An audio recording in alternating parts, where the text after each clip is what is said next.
And everybody is fundamentally the ultimate reality, the self, the deep down basic whatever there is. And you're all that, only you're pretending you're not.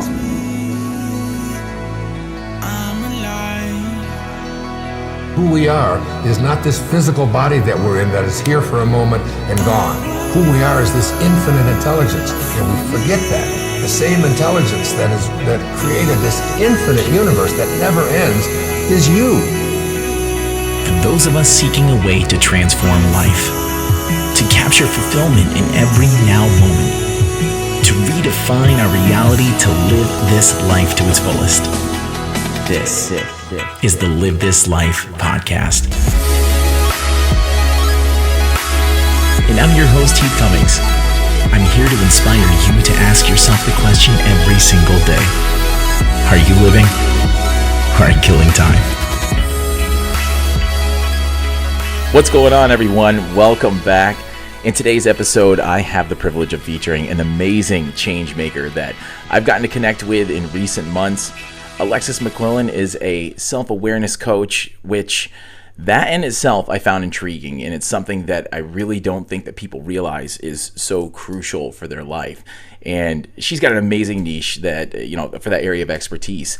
And she's the founder of I Am Moonchild, where she's a leader in helping people step into their authentic self by getting out of their head and overcoming their limiting beliefs and tapping into their untapped potential. Alexis and I have become sort of acquainted through the same circles on Clubhouse, and she's got a killer IG page, which has been super duper uplifting. I use it on times when I'm at my lowest. At times when we've had conversations lately, I've told her, hey, go listen to your own stuff because it's amazing. It's good stuff. But just scoping out some of her stories that she's had on Instagram, I came across this amazing and vulnerable video that she posted about her story, which is something I'm a total sucker for. It's a great story of tribulations to triumphs. And hers is one that literally brought me to tears one time. And I'm not a crier by any means. And her story was just an amazing one.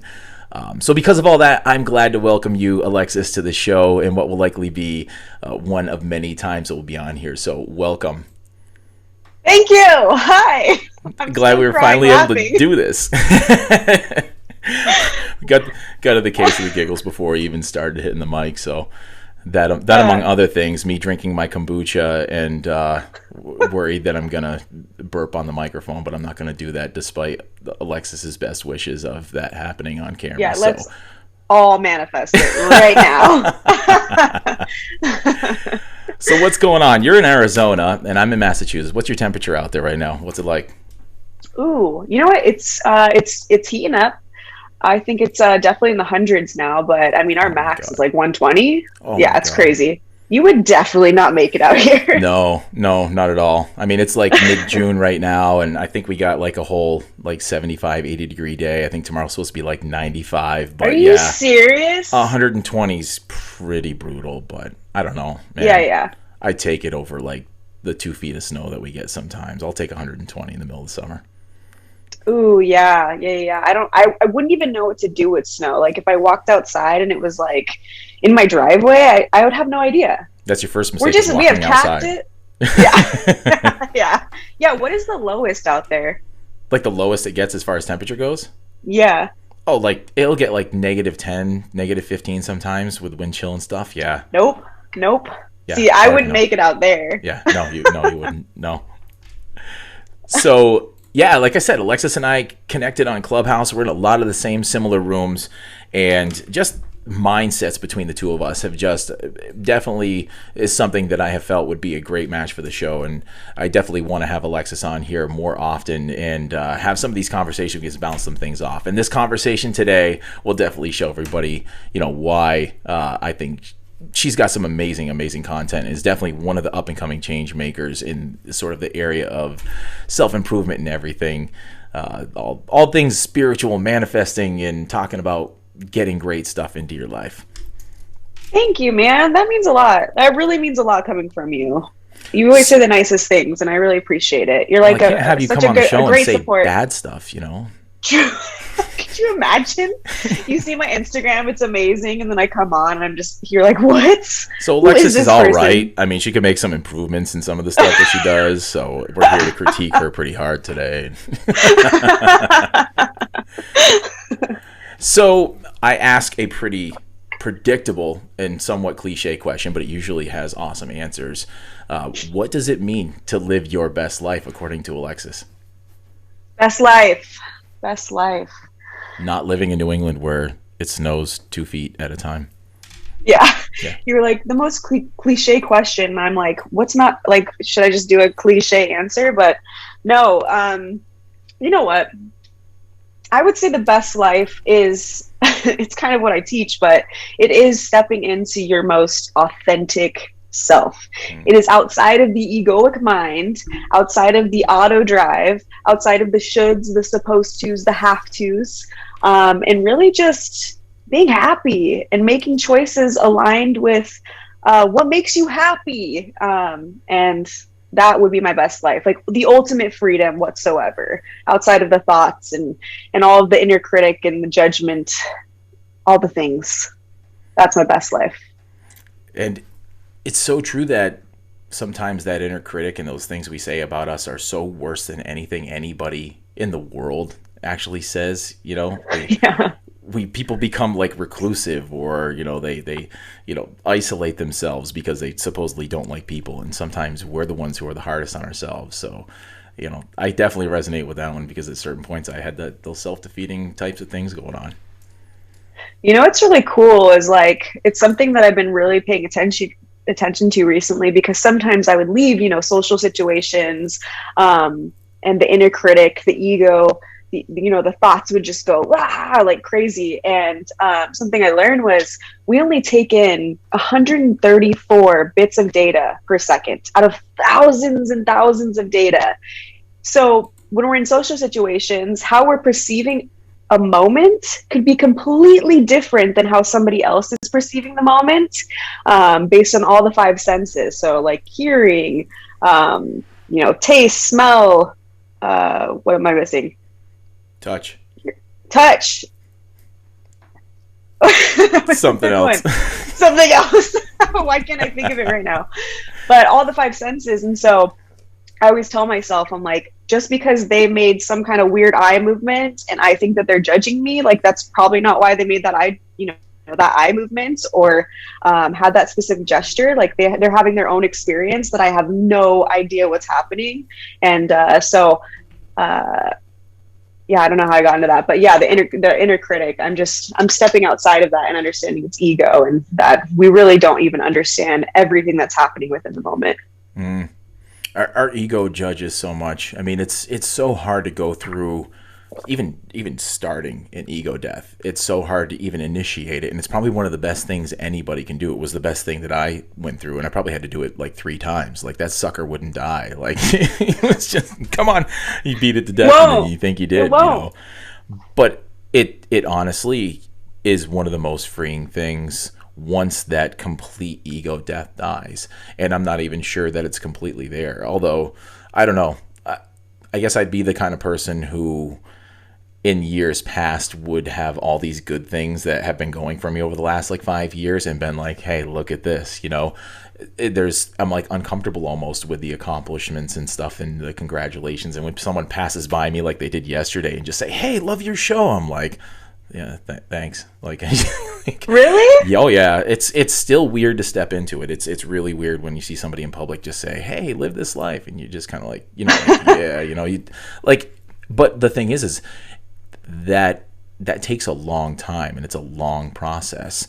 And we're definitely going to dive into this in a future episode about the ego death, and we'll probably dive into it actually in a few minutes. But before we go off on our tangents, because you and I dive into all sorts of stuff in some of the Clubhouse rooms and everything else, I want to dive into your story first before we dish into everything. But and I know this one is, like I said in that video that you posted, it was an emotional one, and it was a very touching story, but I think it has ultimately an awesome ending. So wherever you want to start and end from, I'm going to let you just dive in and see wherever that goes, and let people get a taste of sort of what brought you to where you are today.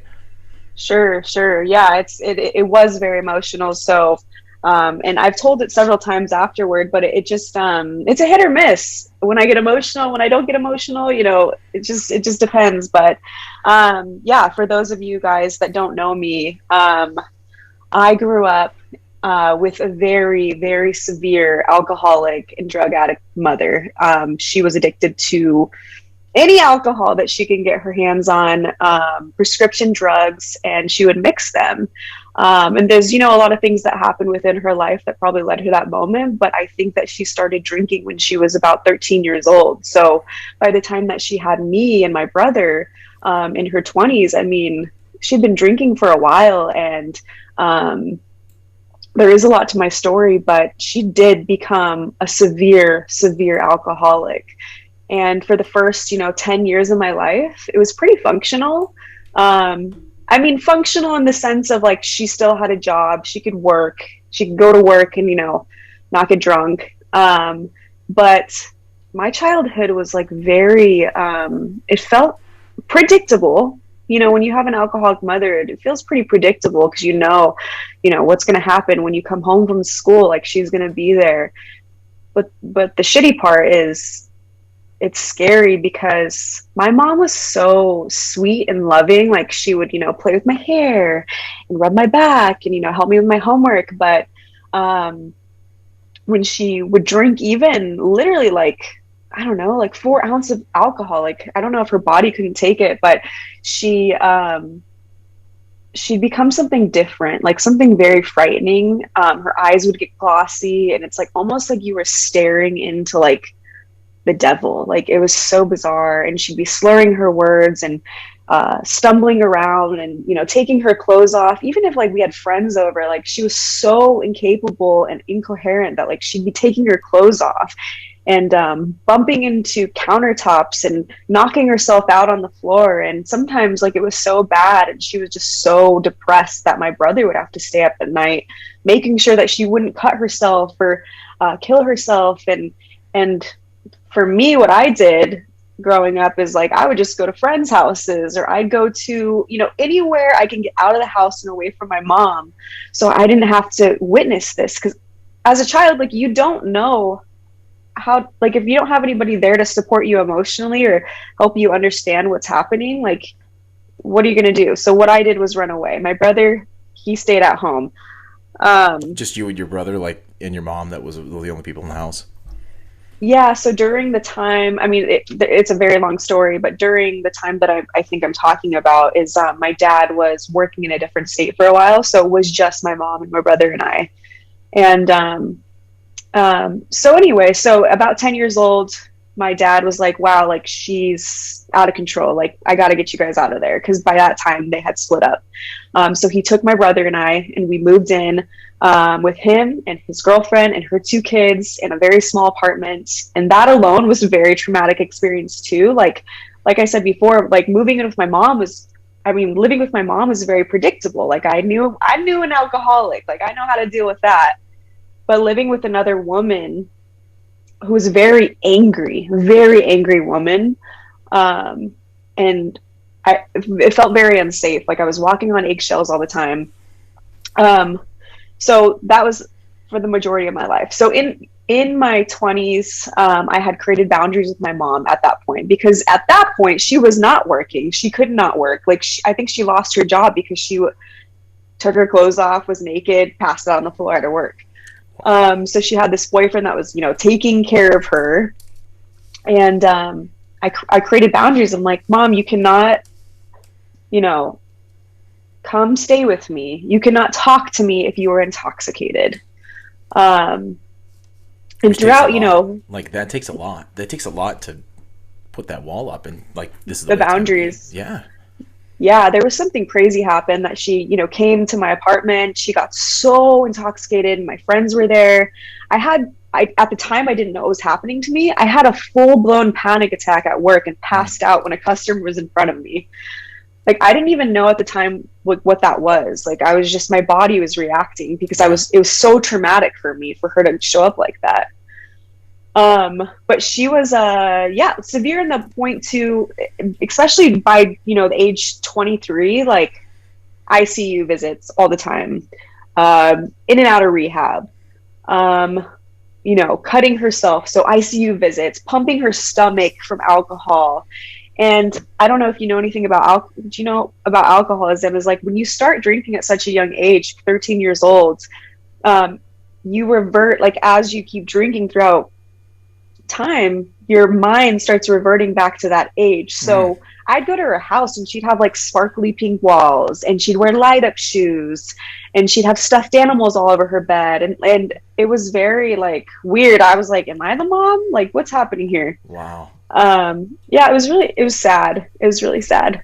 So anyway, so this one time, I was 23 years old, and she's like, I want to come stay with you, Lexi. And I was like, okay, like, all right. And at this point she's like, yeah, like she would lie to me a lot, and she'd be like, I've been 30 days sober. And I was like, okay, you can come stay. And this was a week before my birthday, my 24th birthday, and this was August of 2015. And she comes,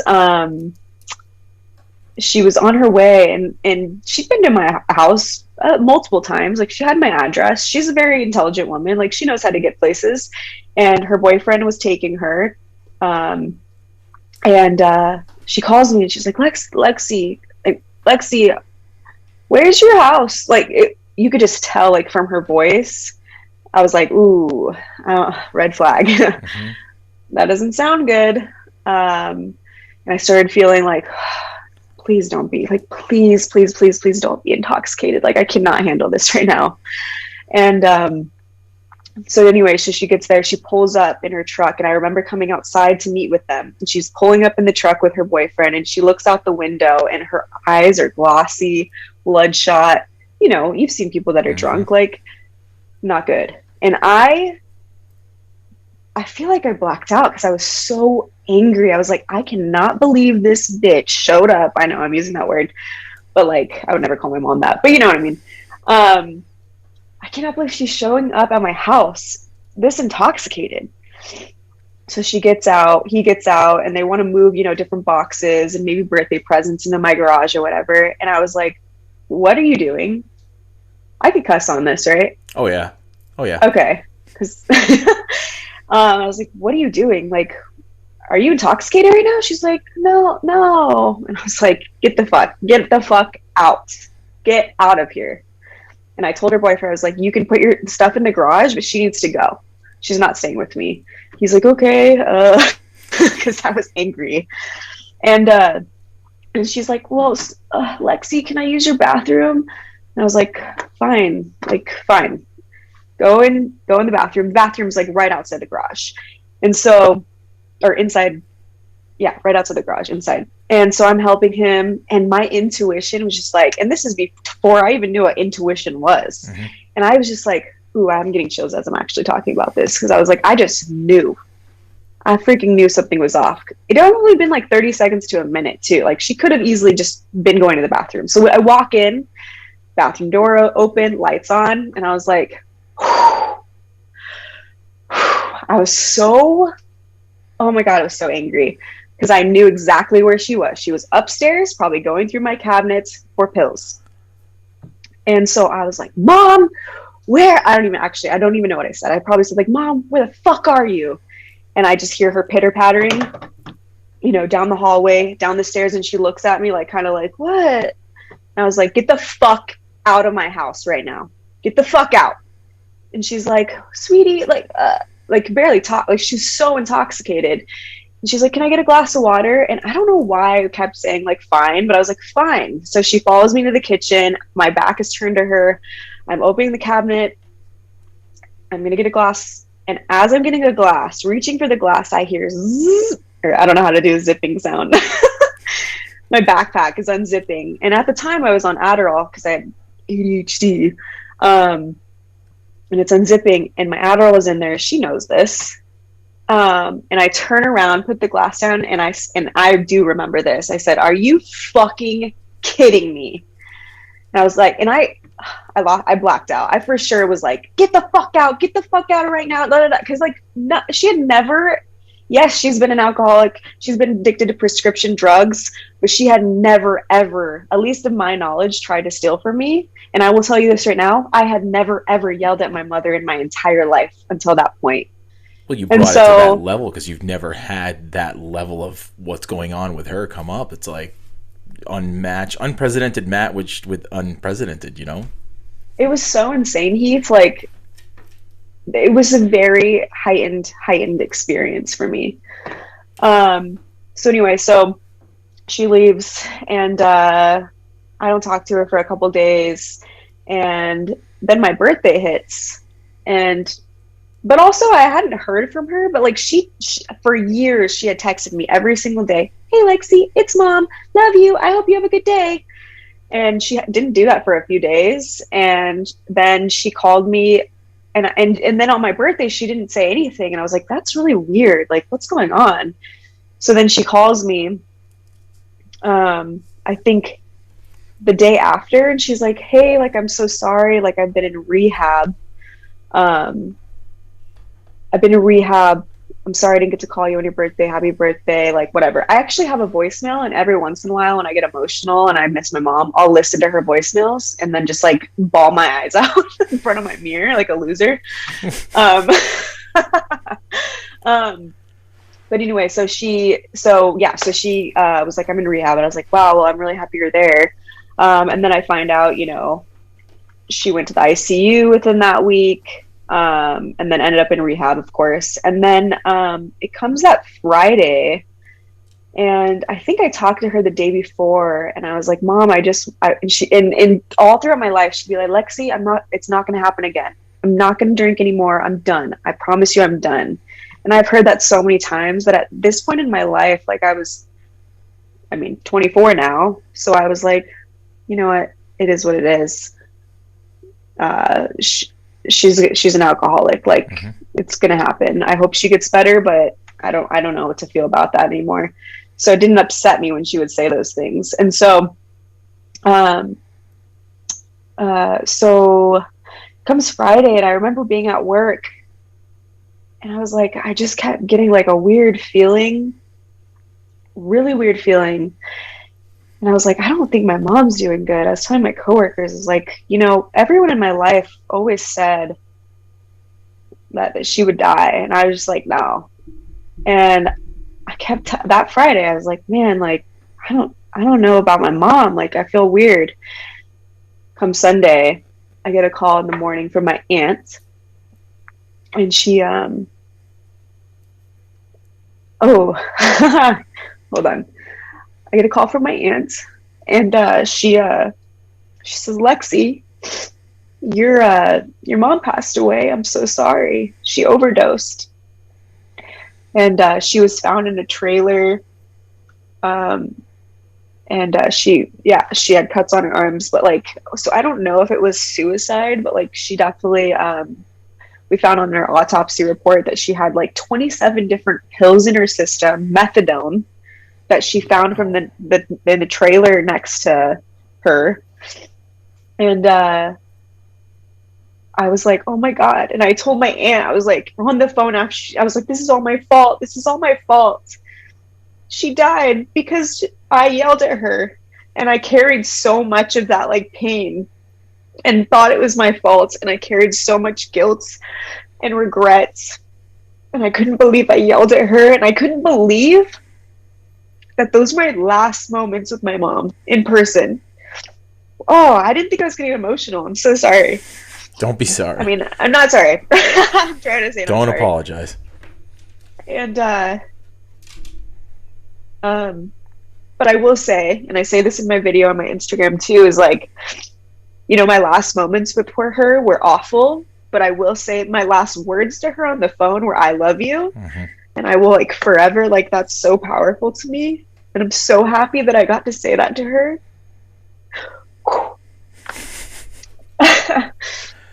But like, it's I don't know, like I have the feeling that there's like these soul contracts that we go through before we even come here, right? Like, it's so easy for someone who went through everything that you went through to end up in the same place, to go down the road of alcoholism, to pop every pill and every single thing you can come across. And like I know we've had conversations, and I kind of know where some of this goes and everything. So it's got an awesome ending, and like I need something. Tissues. I know that the ending to all this is leading to an amazing person who's just got this amazing outlook on life and everything. But you could think about where some of these kids go. I mean, in my entire course of my career, I've seen these stories. I see how they play out, and they often go on repeat. The next generation, this is all they've ever seen and all they've ever learned. And it was like, what an amazing challenge you had. What an amazing challenging childhood that you had. And if you were trying to evolve everything that you were to such a grander state, what a greater challenge than to go through everything that you went through and have these circumstances with your mom. I mean, obviously, if you had the choice, neither one of you, I'm sure, if you could unzip and step out of everything, be like, no, this is not the way I want it to go down. But you look at what you went through and what it's led to as a person, and it's like, okay, it's easy when you've got a great childhood to end up as a person who's got things put together, who's got great perspectives and everything.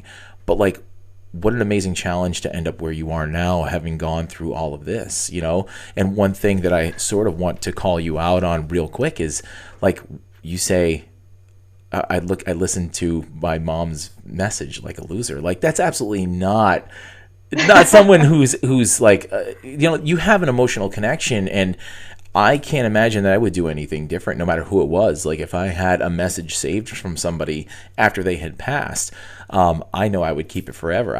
My grandmother passed away a year ago, and she used to call and leave messages on my home phone, which no one does, and we never check it. And the only messages on there are probably her. And I know that there's probably one on there from her, and I haven't even checked it yet, because I know when I hear it, I'm gonna lose it myself. But yes.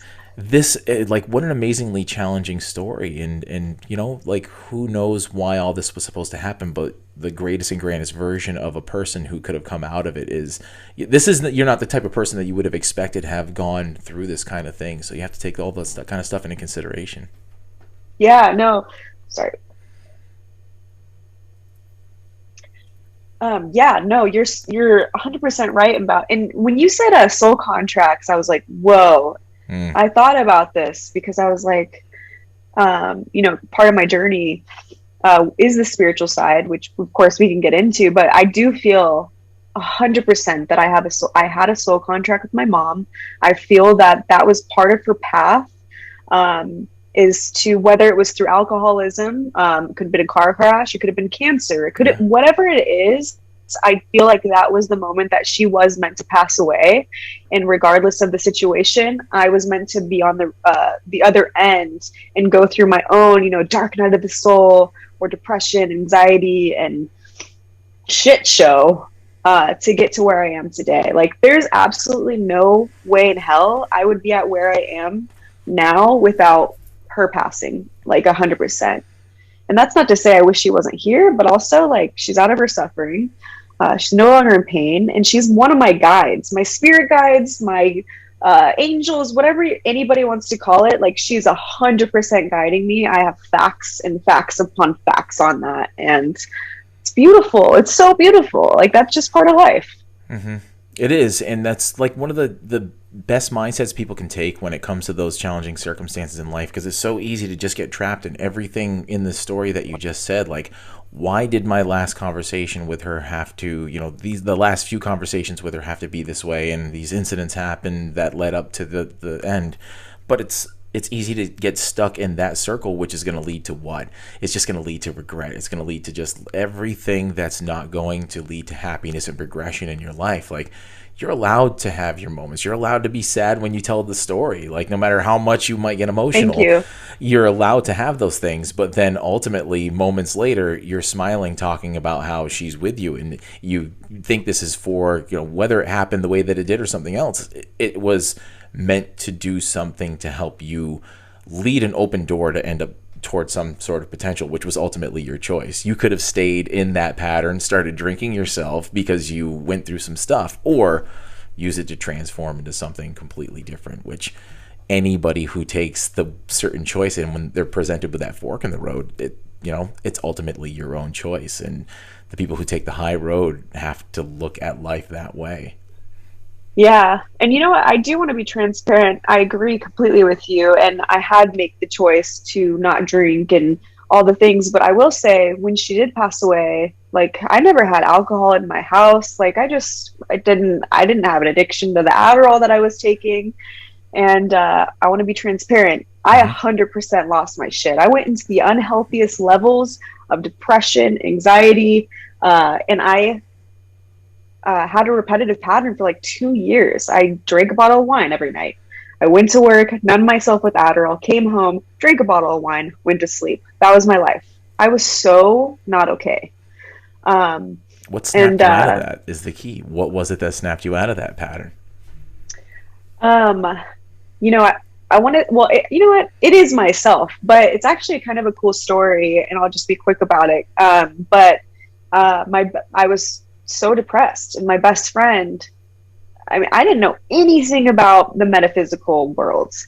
My best friend sent me a podcast of a psychic medium, and I was like, whoa, this is really cool. And I immediately was like searching for mediums, psychic. And for somebody that doesn't know what that is, it's somebody that can connect with dead loved ones on the other side who have passed away, connect with them and communicate.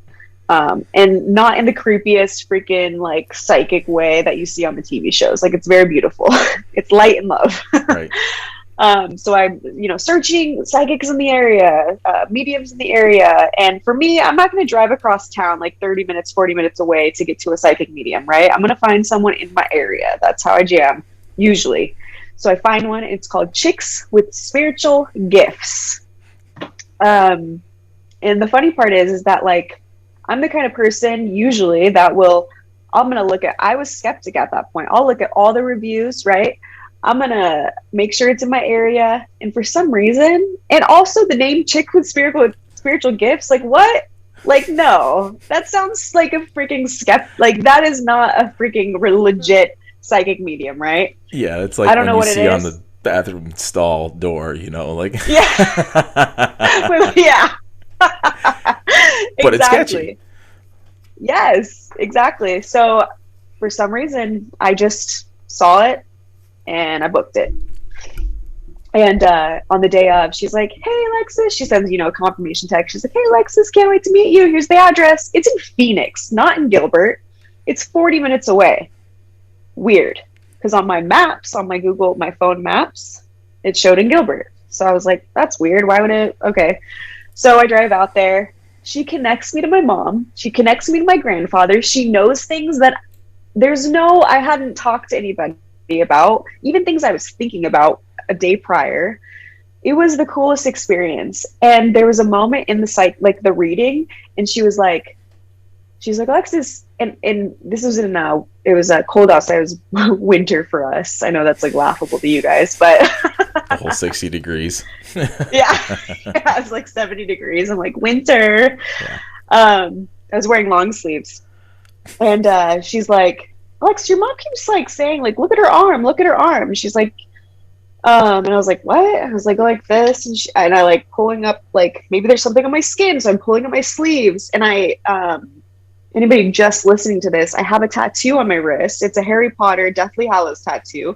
So it's a triangle with a circle through the middle, and then a line vertically all the way down through the middle, if that makes sense. She's like, what is that? I was like, oh, it's like Deathly Hallows. And she's like, she pulls out her business card, Heath, and her business card is this symbol without the line through the middle, but just the triangle and the circle. And there's a purple butterfly in the middle. Purple butterflies remind me of my mom. Like, anytime I'd see them, I'd be like, my mom. Like, that's her thing. Purple butterflies throughout my entire life. Wild.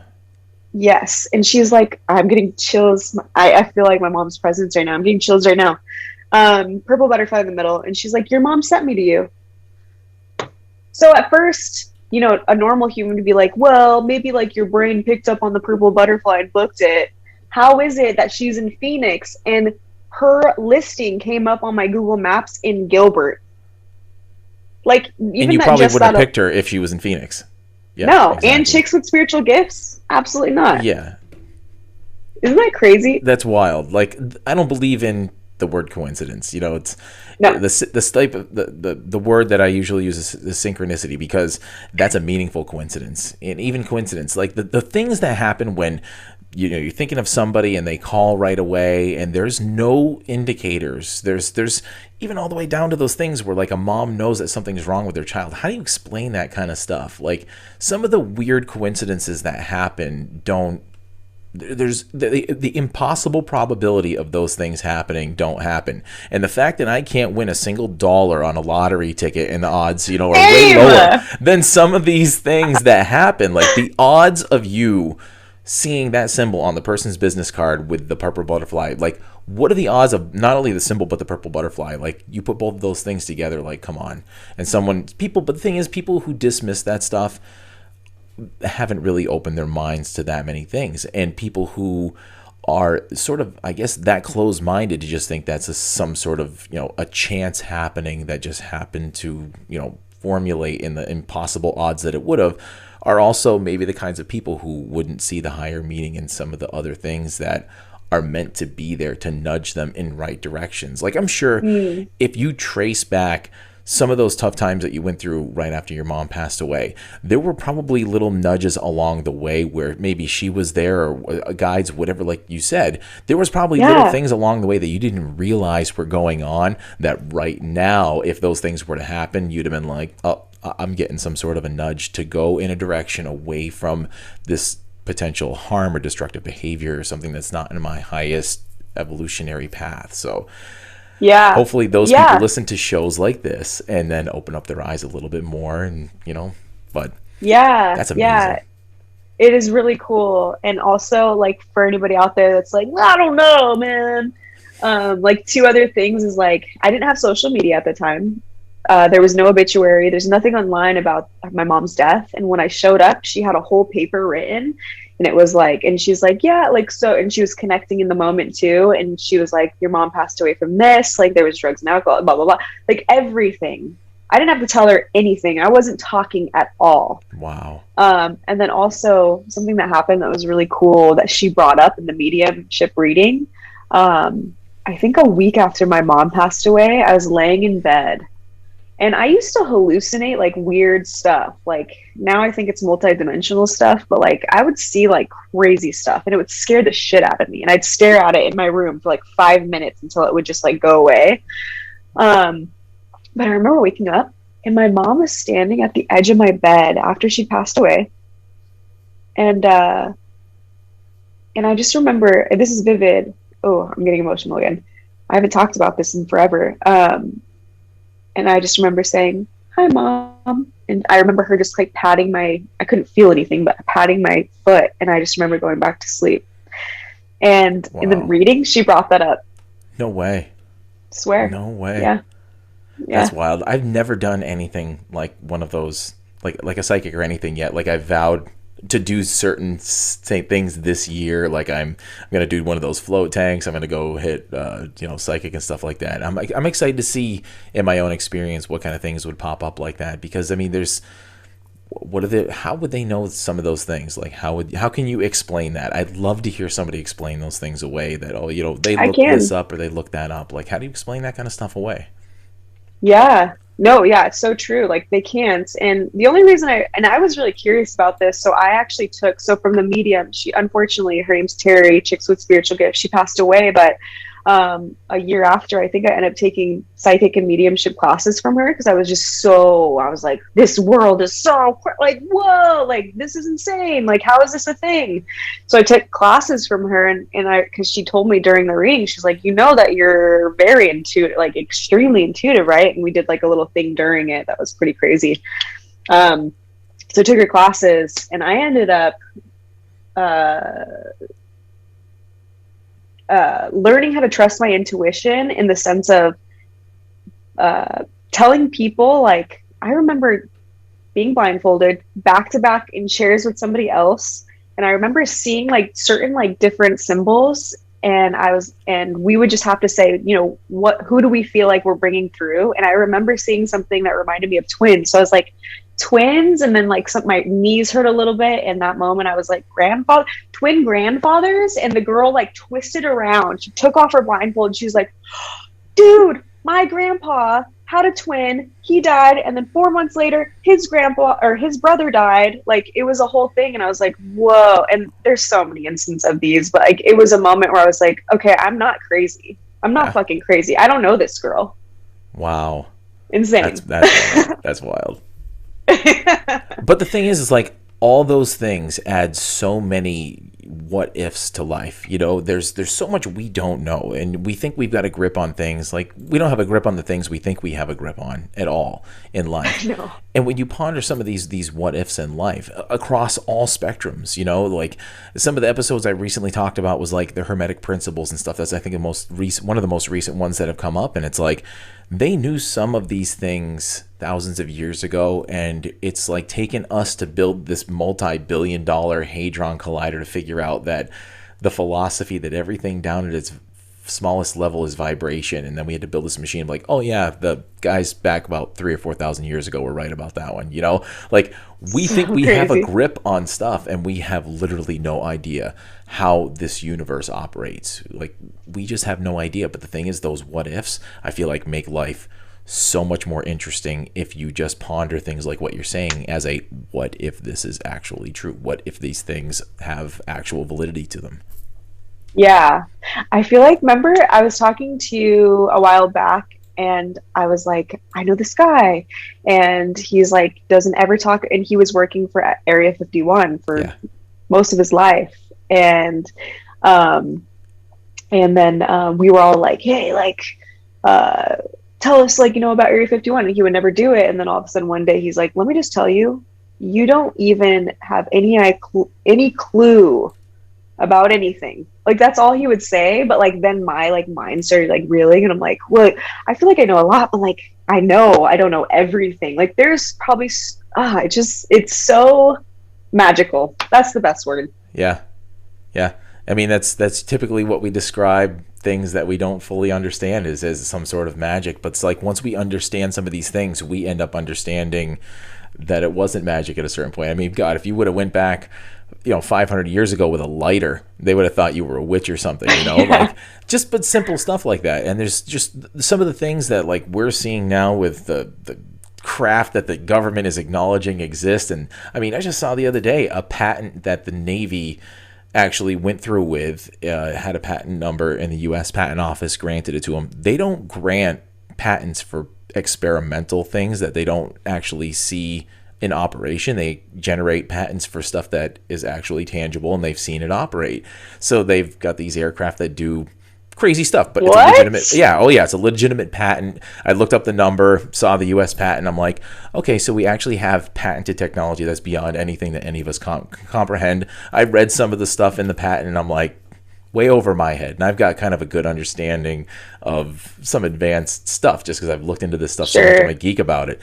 We know nothing. Like, we legit know nothing. So when we talk about the things that some people could be naturally tapped into, or like yourself, like, you have a natural level of an intuitive capability, but you didn't strengthen it, like, that's just like having somebody who is just like a crazy, like, I'm a meathead boxer athlete kind of person. So it's like, you take somebody who would maybe have a natural talent as a boxer, and then you don't have them do it, but then the first time they really get in there, they have this like hard ingrained ability to be this. That was kind of me. Apparently my great grandfather was some sort of boxer, and my grandfather wasn't, my father wasn't, but all of a sudden I just got into it, and whoa, a little bit of toot my own horn, but I was like really good for quite a few years. And it was like, oh yeah, your great grandfather was into that stuff. It's like, we have these abilities that we just don't know. So like, for you have that ability as an intuitive person, but you didn't really have it. You didn't know you had it, but you had it in a way that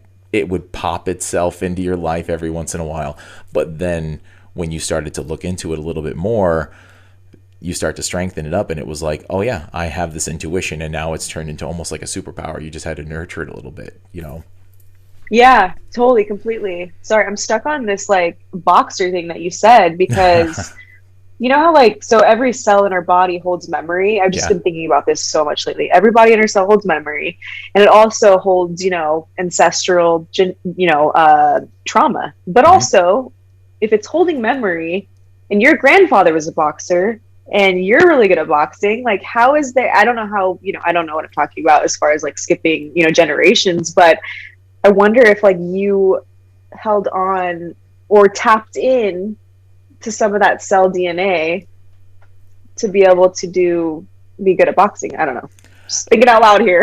But it's not. You know what I'm saying? It's like we never know what's there as some sort of a latent ability. That's why I'm saying just like those what ifs. You ask those what ifs of everything, but like those things that lay underneath the surface and then all of a sudden sort of rear their heads as oh, I actually have this thing. Let me nurture it a little bit more. Like you had someone tell you like, oh, you're very intuitive. You almost had to have that person tell you have this thing before you actually opened up that sort of egg and hatched that, Yes, totally. Yeah, I would agree because I didn't know what that was. And also even like being a self-awareness coach now, like I wasn't self-aware back then. Like I thought I was like, I'm emotionally resilient and I'm this and that. But like now I'm like, whoa, like there's so much I didn't know. And you know how like when you're like, even in your teen years or even in your 20s, you're just like, I got this handled. I know everything. Yeah. And then you get older, you're like, I know nothing. Nothing. That is like such like a huge like aha moment for me. Mm-hmm. Absolutely. Being able to like recognize like, nah, I think I know everything now, but really, nope. I mean, I can go back 5 years where I can actually think of that person that I was even 5 years ago and how much that person didn't have a clue. I mean, it was 5 years this year that I went through my dark night of the soul, and I was an absolute wreck. I was a mess. Sure. Like went down all sorts of deep holes where just life wasn't resonating and all that stuff. And it was like, I never felt more out of control in my life than I did then. I felt like just literally everything was crumbling around me. And everybody was, people who are in the know, people that I was connected with, was like, sometimes you just got to let these things process, just let it go. And since then, I've had much worse things that maybe could have even led to another dark night of the soul. Because I feel like I've gone through like two significant ones in my life. One was a deep ego death, and the other one was almost like a second ego death of the career guy, the version of like the cop type stuff that I was being, and it was like the death of that one that happened about 5 years ago. It's like you have no idea anything about your life, like 10 years from now, where am I going to be? What sort of knowledge am I going to have crossing paths and talking about all the stuff that we talk about? What understanding am I going to have about life then? It's exciting to think about. It is really, really exciting. It's so true. And I totally know what you mean with like, the dark night of the soul, because at first when I went through one, I was like, what's happening to me? And then I went through another one, and then I went through another one. And I think I'm just going to go through one every year. Like at this point, I'm just like 2 times a month. Like, let's go. It's just fucking all the time. But you know what? You know how I was like, I don't know if I can record. Like I'm having a week. I'm in a funk. And I told you why, but it was kind of difficult to explain. Whereas now, in the past, I would have been like, this is a dark night of the soul. This is depression. This is, XYZ. I would label it. Whereas now, I'm at a point in my life where when I'm having these like moments of it's a funk, when really it's like, whoa, like there's no personality. There's no thoughts. There's no belief. There's no identity. It's just being. It's one with consciousness, the collective consciousness. It's just, I'm here now, and there's no attachment to anything. It's a very interesting thing to be able to observe from the outside without the ego coming to the forefront and being like, you're not okay, you're depressed, like something's off here, because the ego is fighting so hard to attach to an identity. Right. And that's what I've been going the past week. I'm like floating around in my pool. I'm like, whoa, this is crazy. Like I just am nothing right now. But like that is what we it's not that we're nothing. We're just love. We're just pure love and being. There is no identity or beliefs or labels or whatever. And so I'm just curious if like maybe like how I portray that, is that how you felt during the dark night of the soul? Or do you think because you were in it, your ego was like attacking it and being like, you're not okay. Like, this is like, we got to revert to your old being. Does that make sense? Like I think because my ego was so strong, and like a lot of the listeners of the show, I have this huge like piece of people who've discovered this about me, who knew me back in the day, who are, I guess, the latecomers to some of the stuff I've got going on. Like it made it big everywhere else, and I kept it like a secret identity, and then it got too big enough where people locally were starting to find out. And some of the people were like, damn, man, you've like completely transformed. Like high school, I was this little hellion driving around in a car with a loud stereo and all that crap. And then at 18 years old, I moved into law enforcement. By 19, I was like full on the streets kind of cop person. And then all the way through to age, 38, I was a police officer. And it was at that 37-year-old barrier where, so basically like maybe 7 or 8 years before that, I went to the first Dark Night of the Soul that killed the guy that was like unbearable, like boxer, SWAT team guy, like super rigid, just gross, like just absolutely gross. When that guy kind of died, but still the egoic sort of police officer, all that, you know, typical stuff that you'd see from those kind of guys. Sure. I was that too. That's the one that died that year, and I think that was the last part of it. It was like, okay, let the asshole part die first, and then let the sort of lesser asshole guy die afterwards. And that's the one I think that needed to hang on so much, because it was like from my entire adult life, from the time I turned 18 onward, I had a job to identify with, a career path, like a structure that people were telling you had to be, the high and tight haircut and all that crap. It was like, yeah, that didn't want to let go. So I think that second one was the hardest one to let go of. And I think it was just that shaking loose. Like, are you familiar with what cymatics are? No. So you ever see the cymatics? Cymatics. So like they take sand and put it on a metal plate. I tell this all the time. Yeah, and they like play the tones, and it like makes almost like a snowflake shape. And then when it goes from one frequency and it goes upwards in octaves, it goes in disarray, and then it snaps into a more complex shape, and it does that every single time it goes to another. It's awesome. It's so cool. Like, we go through the same exact thing. So like that disarray of the Dark Night of the Soul was literally just shifting to a higher, more complex operating system, and the disarray went away as soon as I accepted what was coming next and wasn't so worried about hanging on to the crap of the past. Don't try and stay with that pattern that doesn't want to stay. Let the disarray happen, let it shake out, and snap into that more complex, evolved version of whatever thing is going to resonate with you going on into the future. And on the other side of that, this show was birthed, and this has turned into everything that it's become. Whoa. So it's like, it's crazy stuff. I love that comparison. That's really cool. Either complex compare or that less to your complex. Own life. However, yeah, that's compare amazing. that to your own life. Like, look at the different evolutions you've gone through, and I'm sure you could overlay that same exact story. Oh my gosh, 100%. That's really cool. I love that comparison. That was my mind exploded. Sometimes you say things and I'm like, what? It's so cool. I love that. Not many people can do that for me. So I love talking to you. So thank you. That's great. That's great. I can do that for some people. Other people are like, what an idiot. But yeah, that's absolutely true. Some people just change the channel whenever they hear this kind of stuff, like, oh, he's going off on the deep end again, or some people just start going cross-eyed. Freaking Heath. But like we were talking before about like the egoic mind and that versus knowing, like this all relates to everything we were just talking about. We go from talking about intuition to this egoic mind, the knowing of the intuition to the egoic mind, and how those things don't mesh well sometimes with each other. No. Yeah, I was like, at first I was like having a hard time with when you were saying ego death, because I was like, the ego doesn't die, but in a way I like it to an extent where it doesn't die, but there is a death. There's like the symbolism of death during the Dark Night of the Soul, during what was happening to me this week. But for anybody that doesn't know, the ego is only meant to, the mechanism of the ego is only meant to observe our experiences and inform us of what's happening. Mm-hmm. So it's kind of like this, the unconscious mind.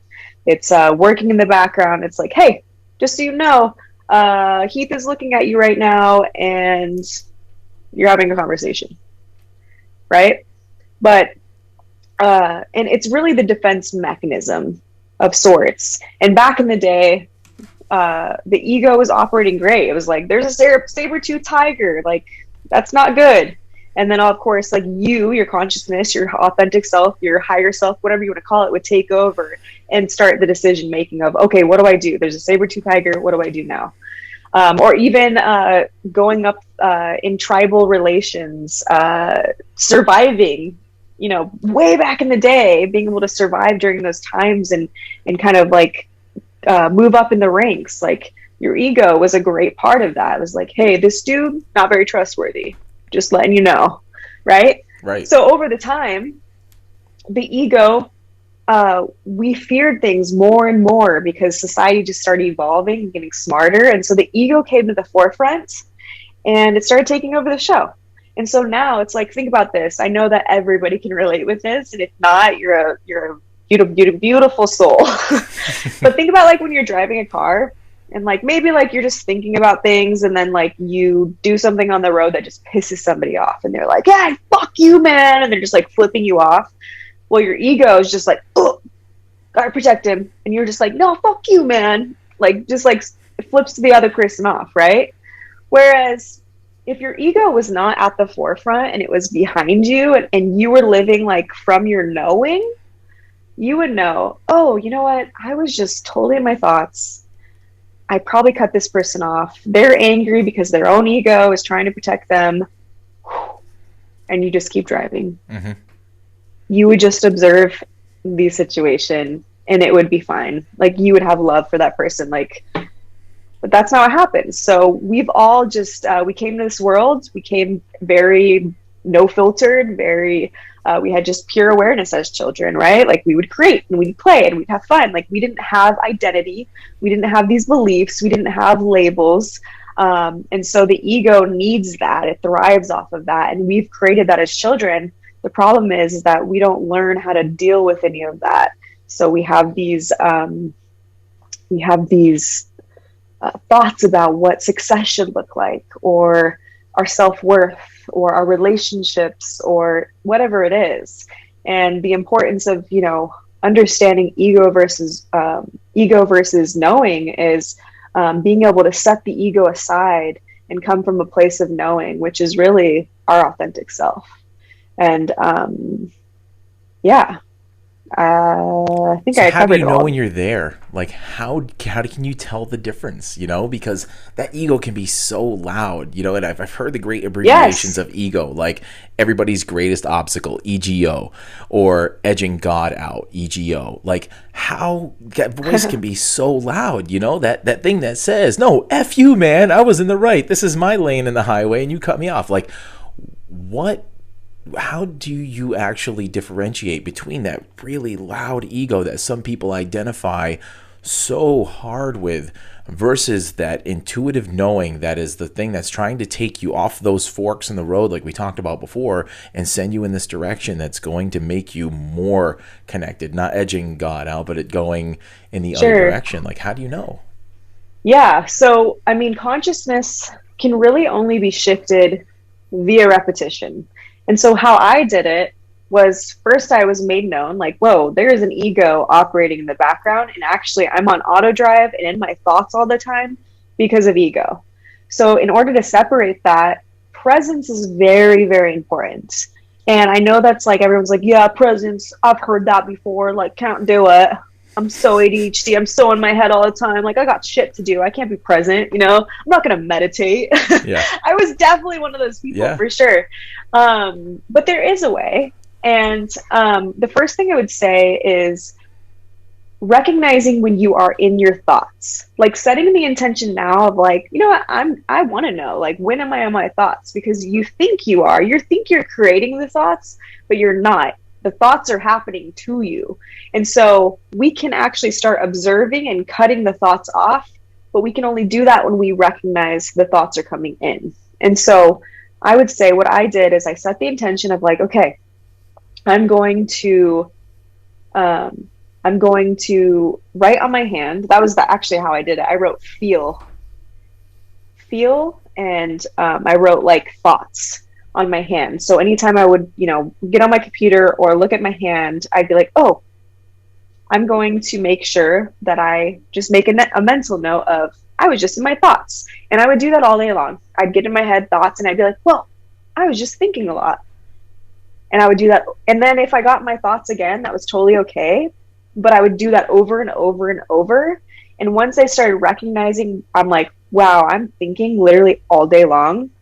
I would recognize when recognize when I'm in my thoughts. And then I would tap into the five senses, which we covered earlier, not very well though. So I tap into five senses and I'd be present. And whether that lasted 30 seconds or 5 minutes, 5 minutes, yeah, right. But like during that time, no. Yeah. 30 seconds, a minute, that was great. And then I'd go on with my day.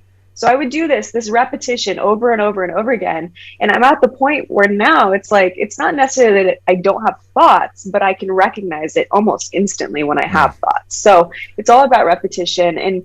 And once you can start recognizing the thoughts, you can recognize what the thoughts are telling you. Is it positive? Is it negative? It's overthinking. Is it overanalyzing? Am I stressed? Am I worried?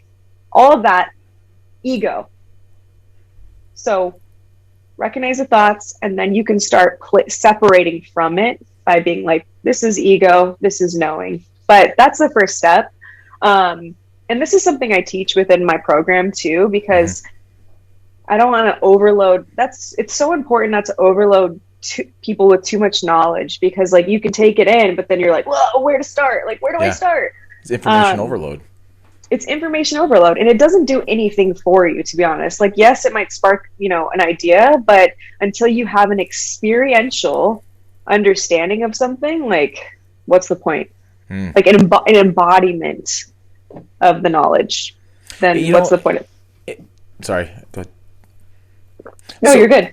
Like, where people often go in the early stages of it, because like I still consider myself a beginner, because there's so much I don't know. I'm learning from people all the time, and one of my biggest mentors has a saying that we best teach what we need to learn. So that's why I'm doing this show. I learn this stuff, and I'm like excited to talk to other people about it. But I mean, the circle around me, I don't want to like shit on my area around here, because especially since this is on like local TV, but like the people who are into this show and who are like, an hour in at this point on this, are likely people who are into this kind of stuff, and the other people who are flipping the channel saw me talking again and I'm like, oh, where's the NASCAR race? I'm sorry, I'm picking on people like that. I'm being judgy, but no, really, like the people who aren't into this kind of stuff aren't going to be into it. And it's hard to say the things I want to say without getting super judgy on people. But yeah, Heath, it's okay, because there's something there for you. Like if you're judging something, there's something within yourself there, but like let it in, man. Like we're all judging all the fucking time. Like, right. It's true. But you get the information overload. Like you start to learn this stuff, and you'll like say people who tune into the podcast. I get people who write me emails and send me Instagram messages and stuff like that, and they'll say, oh, I'm binging your show.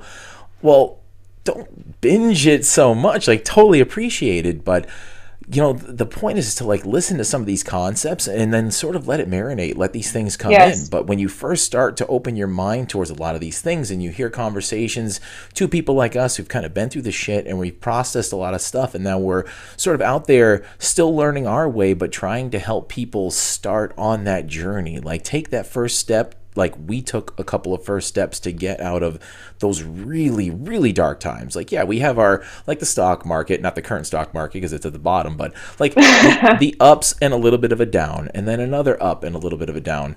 We'll always have those.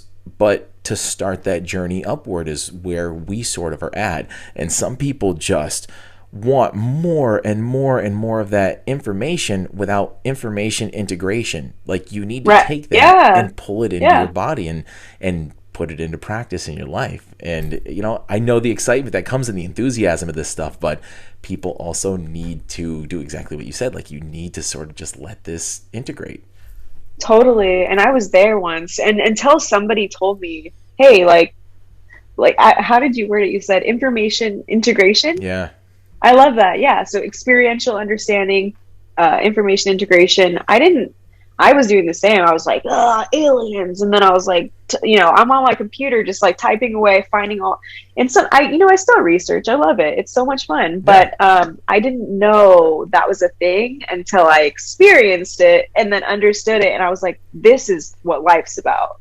Right. It's like the best example that I could ever think of is when you love somebody so deeply, like whether it's your kids, your spouse, your, family, whatever, like love, like that's experiential understanding, like something that you could explain, I suppose, but like it's hard because like if you've embodied it, you know what love feels like. But like for me, I'm not going to go out and be like, so a belief is not really knowing. A belief is like, I believe I can do this. We'll see what happens. Even if it's a strong belief, like I believe I can go and be a boxer, go and like knock Keith out, but like most likely than not, like don't know, have no idea. That's not experiential understanding. You take me out one punch. All right, I would. Let's be real, I would. I'm just kidding. I'm scrappy. I'm a softie now. You're like, I'm a dad. I'm done. But no, I get what you're saying. Like you have the experiential stuff that needs to be, I guess expressed, and a lot of people just don't get to those certain points where they're giving themselves even a chance, I think, and I don't know where that comes from. They don't, I don't know, almost like they don't want to get better. They don't want to. For sure. Absolutely. Like sometimes they're their own worst enemy. Yeah. And it's sad because I don't know if you're like me, like I'm a healer. So like I want to help everybody. And I've made a lot of mistakes through that. I'm like, give, unwarranted advice or put things out there where like people just aren't ready for it. And I've gotten to a space now. And actually, I would say I'm still working on it because I still like love people so much and want to heal them, but or help them heal themselves. But I'm to a point where I'm like, you know what? Not everybody's my responsibility. And not everybody's going to be ready for this work. And not everybody's going to maybe eventually get to the work that we do. So it is what it is. It's life. The red pill. We're all on our own journeys, soul contracts. Yeah. The red pill. Yeah. You got the red pill and you got the blue pill, and you cannot shove that red pill down anybody's throat as much as you want to. You get in those conversations with people and you want to. But I have to say, like, some of the most fascinating thing, I feel like I've almost got it down to a little bit of an art form where I've thrown a tiniest little tidbit on something where I take the most super interesting things on a certain subject and I'll start to talk about it and be like, oh yeah, totally go look this up on like YouTube or something, because like when people learn, most people are really visual learners. Like I remember I could listen to a book, I could read a book, but if I watched a movie on the book, I will remember more of the movie than anything. I've done that before, and it's just like I remember the visual scenes rather than the thing that my mind made up of the words I was hearing or reading.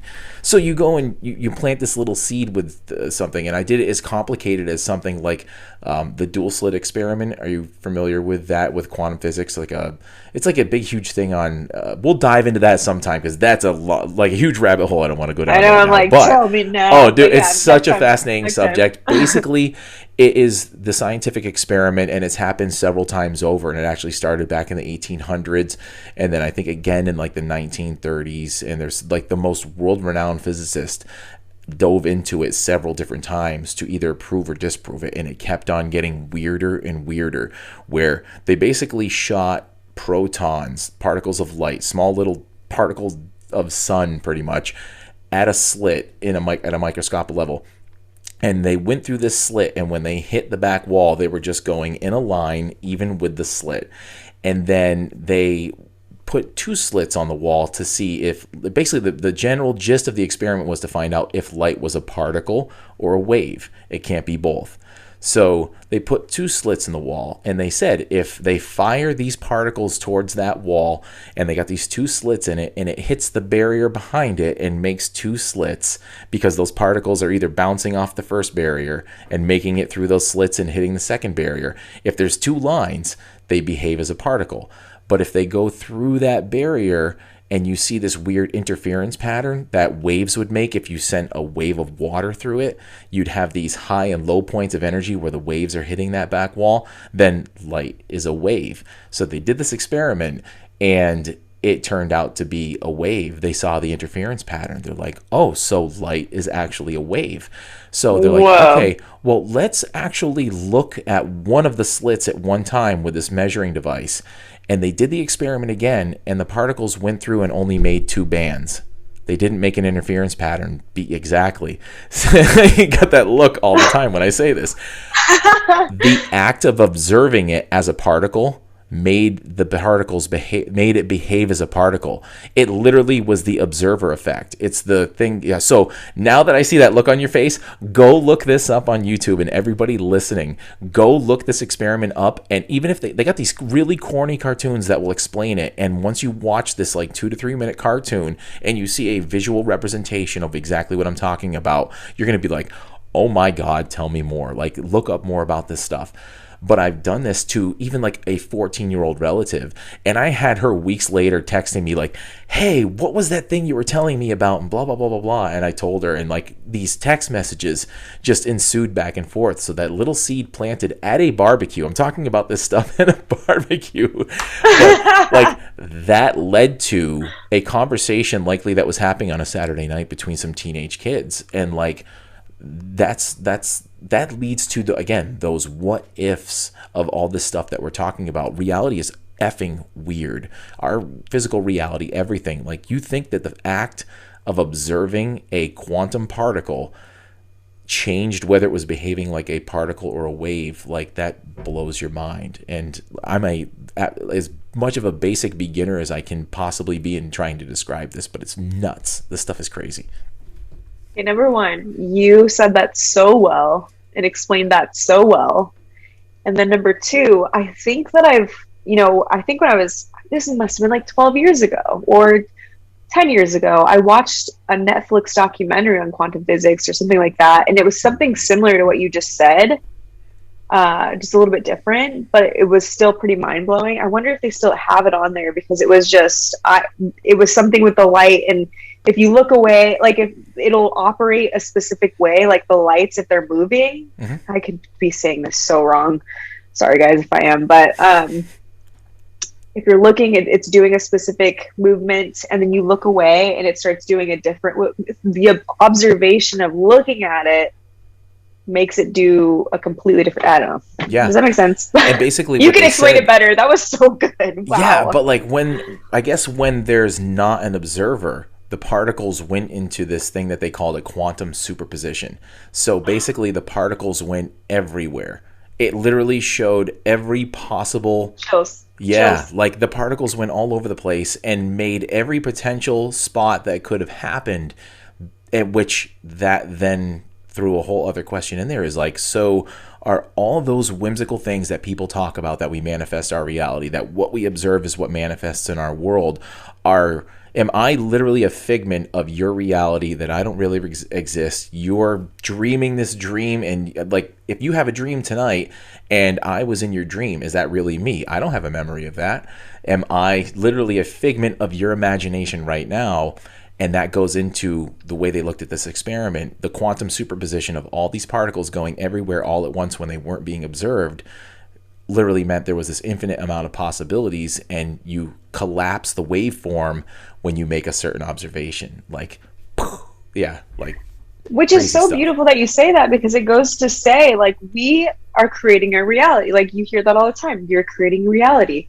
You're co-creating with the universe. But it's true, because if you can look at that, and then you can separate from the ego, like, what exactly is standing in your way? Like, literally nothing, right? If you're aligning with your authentic self, with your knowing, you're trusting your intuition, you're trusting the universe, and ego is out of the way, like, if whoa, you got my mind just like reeling, dude. Rambled that egg right again, I'm like, what am I saying? Because it just, you know how like you're thinking and then it just goes off different tangents, and you're like, there's so many possibilities. But yeah, there's literally infinite possibilities in life, and that is like one example, which is so crazy. It's so cool. It is. I love that stuff. It's cool stuff. And the amazing part about it is it's not like just some story that some dude on a podcast is making up. Like, these are actual scientific experiments from the people that I geek out on this stuff like all the time. Like, so good. People, what do you Netflix binge? I actually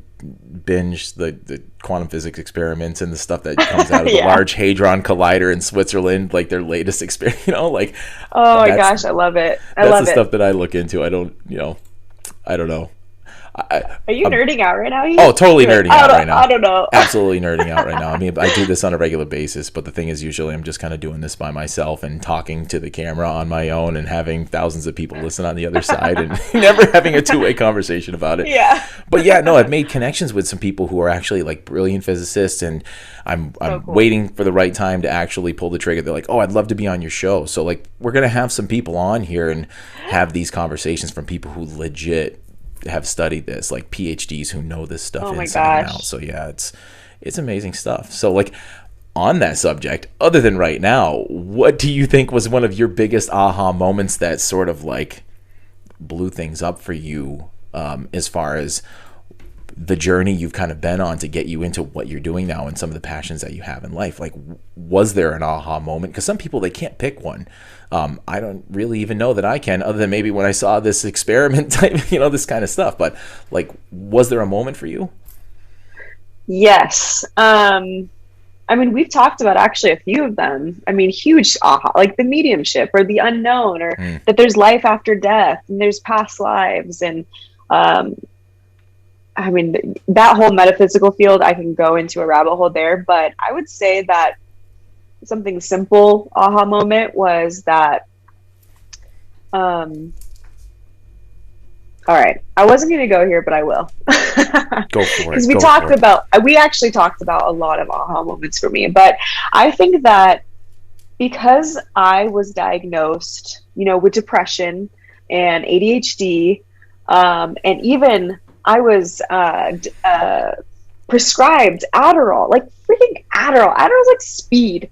Adderall for 10 years of my life. Like, truly, the moment that was like an aha was I didn't realize that I could not label myself with ADHD. Like, I didn't realize that for me it was a label, and through presence, I didn't experience the symptoms or the behavior of ADHD. That's the best way to put it. There was a moment where I was like, man, like I'm to the point where I'm getting so addicted. Like, after 10 years of taking Adderall, like, how do you not get addicted? Especially going through the trauma and my mom's death and all the things. I got addicted to it. And I was like, this is so bad. Like, I haven't said this literally on any other podcast or anything. And Heath, something about you, Heath. I always want to tell you stuff. Pulling it on out. Yeah, I was so addicted to the point where I was taking my prescribed medication, which was 40 milligrams a day. It's a lot. And then I would get through probably my whole bottle within 3 to 5 days. And I would reach out to other people who were selling Adderall, and I would I'd buy like a shit ton of Adderall. So I was probably taking 150 milligrams a day. And I was like, this is not good. Like, this is really not good. Like, I wanted to take it when I was going to see people. Like, it was a true addiction. So now I can understand addiction. Not only having a mother who experienced, I can understand it, which is a cool thing. Right. But, so I wanted to get off of it. And I was like, well, I'm so ADHD. Like, I have all the symptoms of ADHD. Like, how am I going to operate in the world and function? Because I was especially in the job that I was at the time, like, I was a high overachiever functioner. Like, it was intense. Like, I had to be on point all the time. Like, I was coaching so many different business owners. And so I ended up weaning myself off Adderall with the help of somebody else. And then, long story short, I got into presence through somebody, through a mentor. And when I started practicing presence, like, almost within 2 weeks, I stopped like feeling the symptoms of ADHD. Like, I could focus again. I didn't have like the monkey mind, like the crazy, like, mental thoughts. And any other symptom of ADHD, like, it just kind of like alleviated. Like, And that was a huge aha moment for me of identification and labels, because I was highly identifying with that for so many years of like, oh, I'm so like, oh, I'm scatterbrained. Oh, it's because I'm ADHD. Like, Right. you know, like creating the excuse. And I'm sorry if this triggers somebody out there. And I'm not a doctor. This is my experience fully. I'm not giving any medical advice. But for me, being able to not identify with ADHD or depression or with anxiety or any other thing that I was diagnosed with was one of the coolest moments in my life. Hard, very difficult. Oh yeah. Very cool. But worth it. And I'm sure we could both freaking worth it, man. And I'm sure we could talk about this like so long, but that is an aha moment for sure. So when you say you practice presence, like what is maybe an example? Because I know there's so many different ways of doing it, but like what was one of maybe the first ways or maybe the most poignant way that you practice presence? Like what does that mean? Yeah, so a lot of people meditate. I was like, I'm not going to sit there and meditate. I'd rather be out in nature. So what I would do, I think I said before, I would write feel and thoughts. So I'd recognize when my thoughts, and when I was in my thoughts, I'd go outside, even during a work day, or when I could, I'd go outside and I'd start looking at the trees, because trees and plants and grass, like everything's so beautiful outside. And I would use that instead of like sitting there on my floor in my room and meditating and just being and like trying to get out of my head and like beating myself up for it. I was like, you know, I'm gonna go walk in nature. So go outside. I would look at the trees, and I'd see the contrast of the colors, and then all of a sudden, like the more I was being present, I would see the vibrancy of everything. Or and then I would be like, okay, I just looked at something. Now what do I smell? That smells like grass or freshly mowed cut grass. And then I would just move through the senses. And I would do this all the time for probably, I think it took 2 weeks. And then, of course, after that, I was like, well, and I just want to make this clear. Presence can never be a habit. A habit is unconscious. You have to make a conscious choice to be present. But I would say through repetition, it's not a habit, but it's in the conscious awareness of wanting to do it. So the more I was present, the more I was like able to, so let's say I needed to focus on my computer. I had been practicing presence, so I knew what that felt like. So I would just be fully in it, if that makes sense. Like if I was typing my computer, it's not that I wasn't aware of like what I was typing or like the feel of the computer. It's just that I was excited because I was being fully present and I didn't have to worry about all the other things outside of what I was doing in that moment. That's the best way to explain it. Do you know what that feels like? Yeah. Like, and there's, when you think about what we are as like an organism, like a human organism, we are weird when it comes to like everything else in the natural world. Because like say you take like a gazelle, it's out there, it's eating grass or whatever, and then all of a sudden like lion starts chasing after it. That gazelle's adrenaline kicks in and it's running for its life. It's just doing, the only thing it's trying to do is to get away. It gets away, and 10 minutes later, it's back to eating grass. Once the threat's gone, it goes back and it starts eating grass, and its adrenaline system completely shuts down. But what do?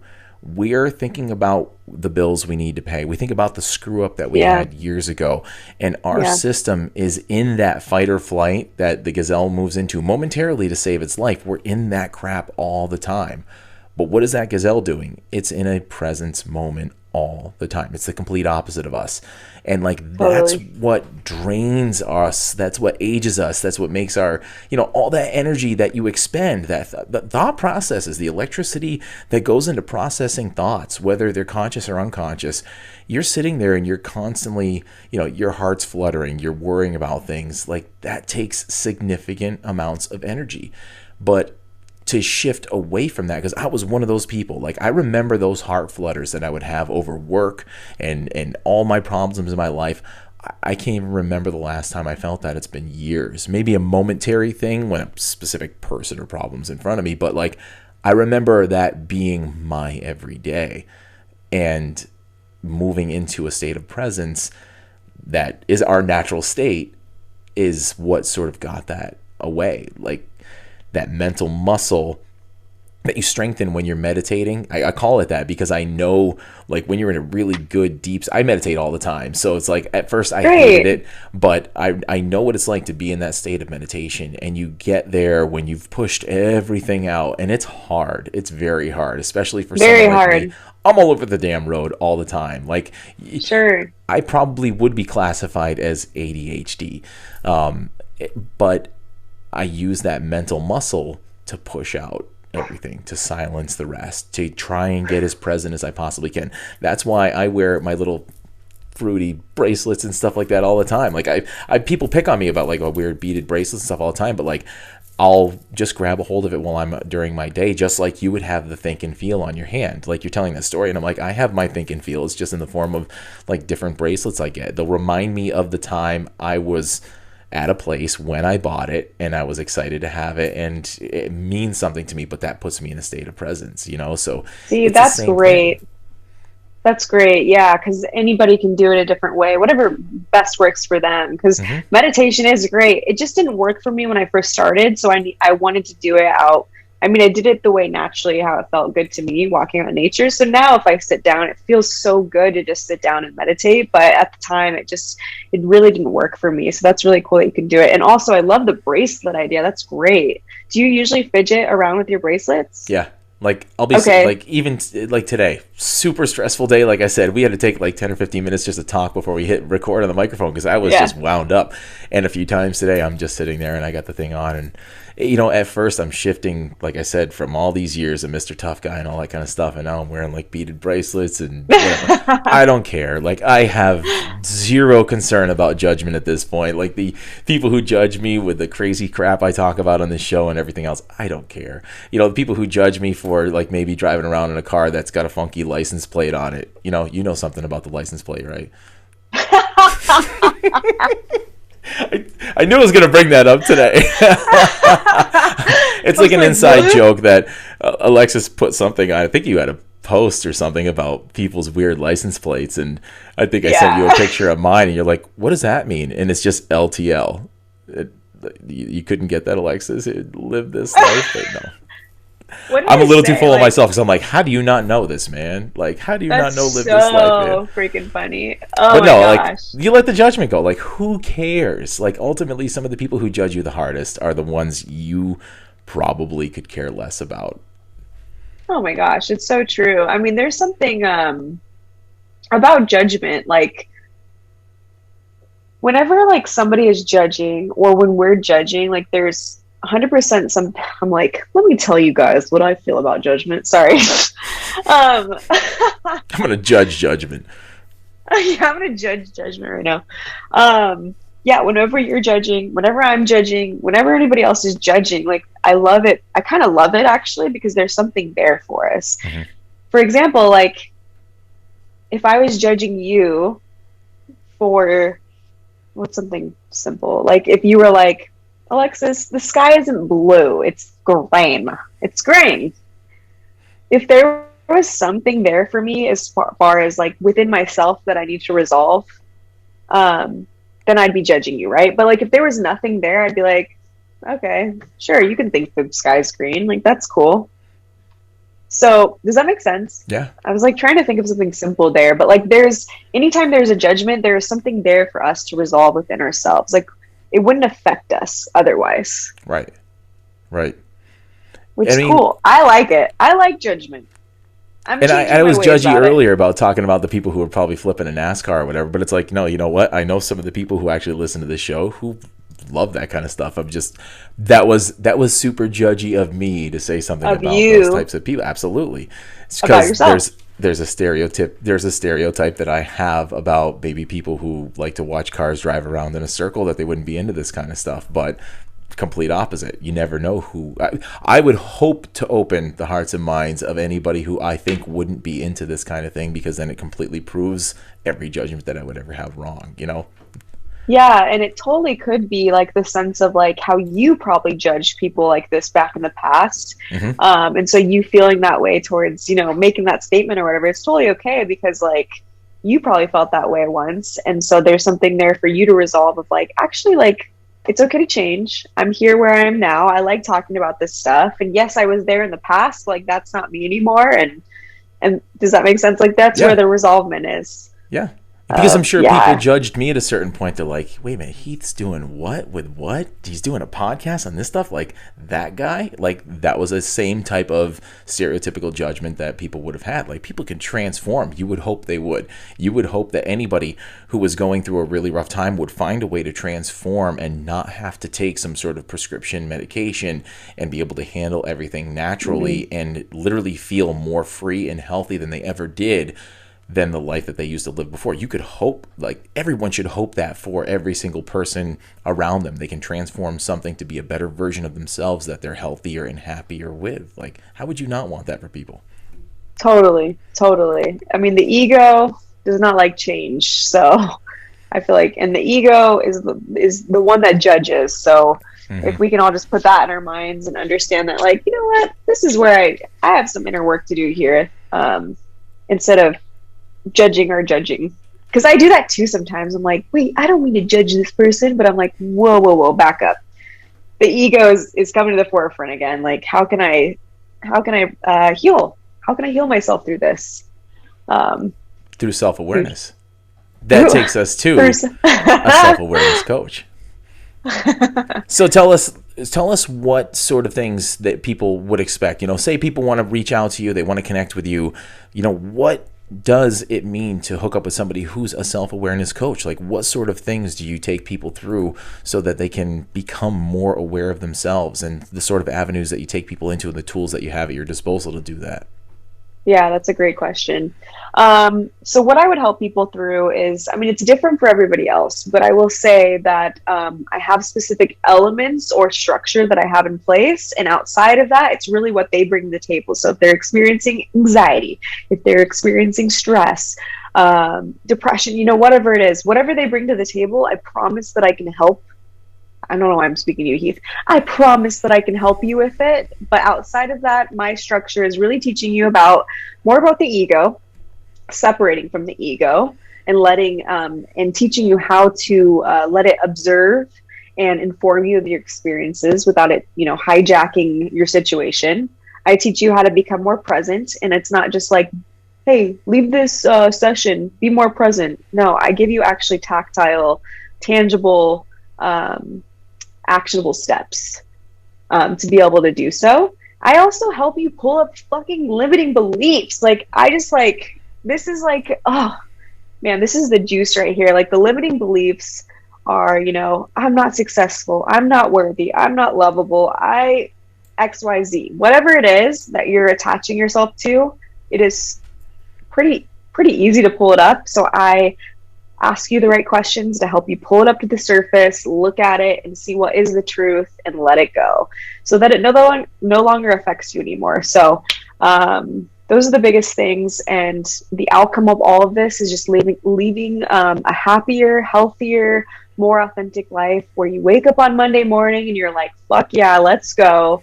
And so excited, and being able to get away from, you know, that inner critic and the inner thoughts that are really running the show day in and day out.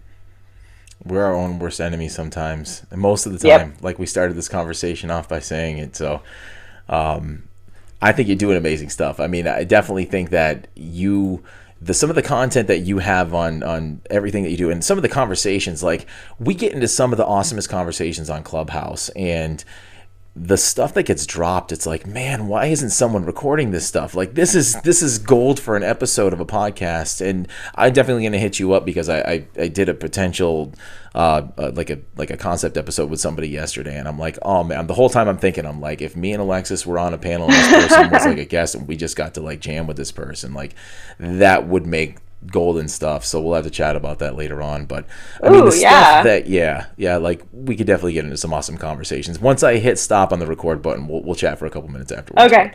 Okay. Yeah, I think what you've got going on and the understanding that you have and some of the insights that we've shared just today and the other stuff. If you guys aren't on Clubhouse, get on there and find Alexis and, search some of the people out that are in our circles. But we have these amazing conversations. Like right now, I feel like we're in the midst of several different common rooms that we were in, and there's nothing there like to take their place. Like a few people have gotten really busy and they've sort of transitioned their regularly scheduled programming. They've moved on to something and they've not able to take it. So we'll have to announce some different things if we're going to have some rooms or something like that, so some of the listeners can jump on. We can put some times up and stuff like that, because they gotta get some of the live version of what Alexis can jam on every once in a while. Thank you. So what's the number one message that you would like to listen to you'd like to leave with some of the listeners to walk away from this episode knowing about themselves and their overall potential that they have in life? Yeah, wow. You are not your thoughts. You are not your emotions.